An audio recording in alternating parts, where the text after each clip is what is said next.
Subhanallah, inilah karomah luar biasa Syekh Nawawi Al-Bantani yang menggemparkan dunia dan makamnya tidak bisa digusur alat berat.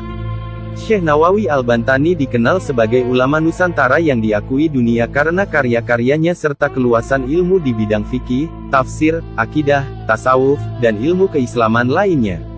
Karena kealiman dan keluhuran akhlaknya, Allah Subhanahu wa Ta'ala banyak memberikan karomah luar biasa kepadanya.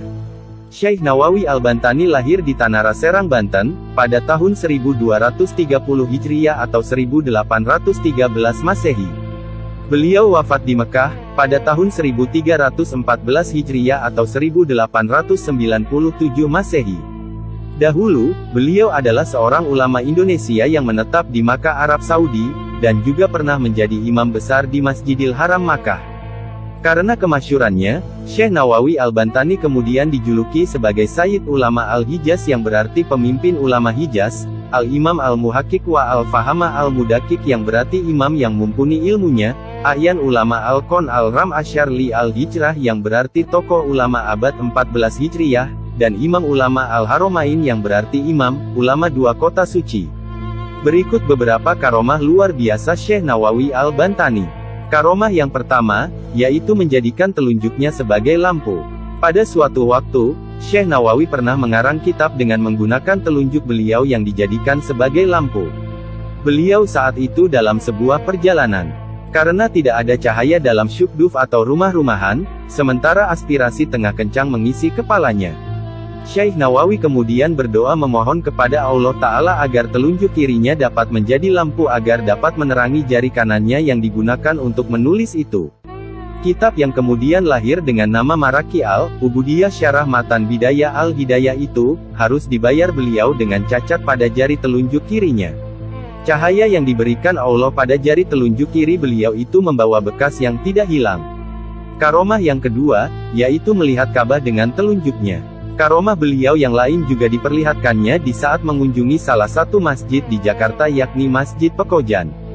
Masjid itu dibangun oleh salah seorang keturunan cucu Rasulullah yaitu Sayyid Utsman bin Agil bin Yahya Al-Alawi. Masjid itu ternyata memiliki kiblat yang salah.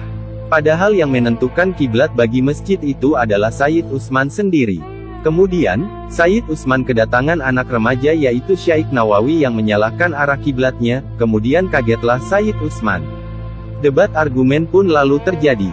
Saat kesepakatan tak bisa diraih karena masing-masing mempertahankan pendapatnya dengan keras, Syekh Nawawi meletakkan tangan kirinya ke bahu Sayyid Utsman, dan tangan kanannya menunjuk sesuatu. Kemudian, terlihatlah Ka'bah secara jelas tembus pandang dan menjadi bukti kalau kiblat Masjid Sayyid Utsman itu salah. Alhasil, Sayyid Utsman lantas tertakjub dan merubah arah kiblat masjid. Karomah yang ketiga, yaitu makamnya tidak bisa digusur dan mayat masih utuh. Dahulu, pernah makam Syekh Nawawi di Malak, Arab Saudi akan dibongkar untuk kepentingan pelebaran jalan.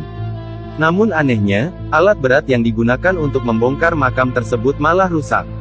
Beberapa kali upaya penggusuran makam Syekh Nawawi dilakukan, namun selalu gagal. Ketika dipaksa dibongkar, pernah para pekerja kaget karena ternyata di dalam makam tersebut ada orang yang sedang sujud.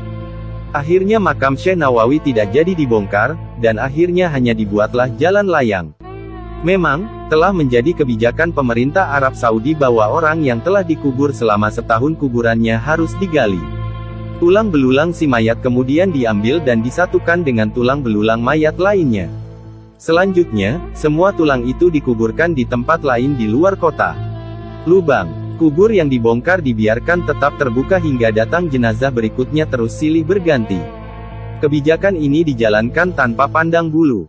Siapapun dia, mau pejabat atau orang biasa, saudagar kaya atau orang miskin, sama terkena kebijakan tersebut. Hal ini juga bertujuan untuk menghemat area pemakaman yang terbatas dan sempit. Alhasil, kebijakan ini juga menimpa makam Syekh Nawawi. Dahulu setelah kuburnya genap berusia 1 tahun, datanglah petugas dari pemerintah kota untuk menggali kuburnya. Tetapi yang terjadi adalah hal yang tak lazim. Para petugas kuburan itu tak menemukan tulang belulang seperti biasanya. Yang mereka temukan adalah satu jasad yang masih utuh. Tidak kurang satu apapun, tidak lecet atau tanda-tanda pembusukan seperti lazimnya jenazah yang telah lama dikubur.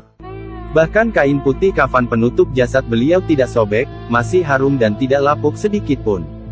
Tentu saja kejadian ini mengejutkan para petugas. Mereka lari berhamburan mendatangi atasannya dan menceritakan apa yang telah terjadi. Setelah diteliti, sang atasan kemudian menyadari bahwa makam yang digali itu bukan makam orang sembarangan. Langkah strategis lalu diambil. Pemerintah melarang membongkar makam tersebut. Jasad beliau lalu dikuburkan kembali seperti sedia kala. Hingga sekarang, makam beliau tetap berada di pemakaman Mala Mekah. Subhanallah.